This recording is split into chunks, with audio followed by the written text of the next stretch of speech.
بنی الاسلام علی خمسی، کیا مطلب؟ اسلام کی بنیاد 5 چیزوں پر ہے. کتنی چیزوں پر ہے؟ اور آپ لوگ مستری ہے، بنیاد بتانے کی ہم کو ضرورت بھی نہیں ہے، بنیاد تو سمجھ رہے ہوں گے. آگے سنیے، اسلام کی بنیاد 5 چیزوں پر ہے.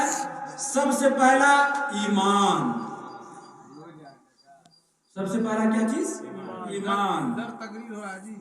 اس کے بعد الصلاۃ یعنی نماز، پھر روزہ، پھر حج، اور اس کے بعد زکات. ٹھیک ہے، یہ 5 چیزیں ہوئی.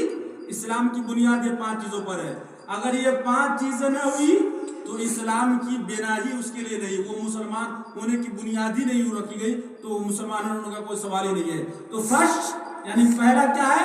التوحید یعنی ایمان. یہ ماننا. اچھا، ایمان میں صرف توحید ہی نہیں ہے.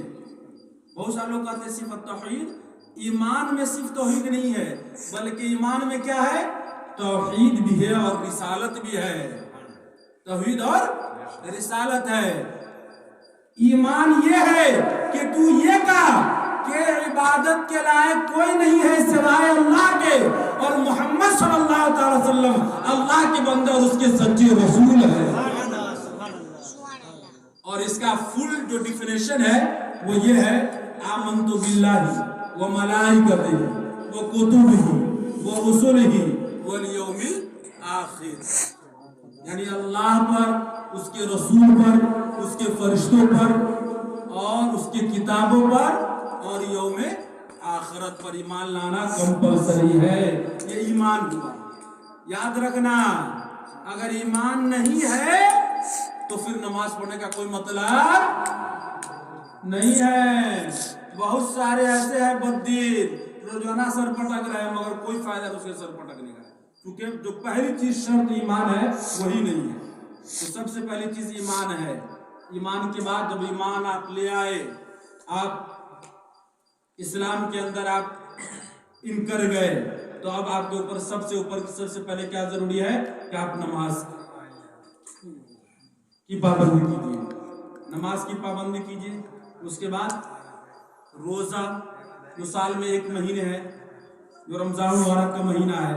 باقی جتنے روزے وہ سب نوافل ہے، لیکن یہ 1 مہینہ جو ہے وہ فرض ہے، وہ ہر حال میں آپ کو رہنا ہے اگر آپ حالت مرض میں نہیں ہے تو. ٹھیک ہے، اس کا کبھی بعد میں انشاءاللہ اس موضوع پر گفتگو ہو. اس کے بعد اللہ نے آپ کو استطاعت دیا ہے، آپ صاحب استطاعت ہے تو حج آپ پر فرض ہے. پھر اس کے بعد آپ صاحب استطاعت ہے، آپ صاحب نصاب ہے تو زکات آپ پر ہے. صاحب استطاعت ہے تو حج آپ پر ہے، صاحب نصاب ہے تو آپ پر زکات ہے. لیکن نماز ایک ایسی چیز ہے کہ کسی بھی حال میں آپ پر معاف نہیں ہے. اگر آپ بیمار ہیں، آپ کھڑے نہیں ہو سکتے، تو آپ کو بیٹھ کر کے نماز پڑھنا ہے. ہر حال میں آپ کو نماز ادا کرنا ضروری ہے. آپ کے پاس اتنی طاقت ہے کہ آپ کھڑے ہو کر صرف سورہ فاتحہ پڑھ سکتے ہیں. آپ اس کے بعد قرآن عظیم کی دوسری سورت کی تلاوت کرنے کی استطاعت آپ کے اندر نہیں ہے، آپ کے اندر وہ قوت نہیں ہے، تو صرف سورہ فاتحہ تک کھڑا ہونا آپ پر فرض ہے. اس کے بعد آپ بیٹھ جائیے اور باقی نماز بیٹھ کر پوری کیجیے.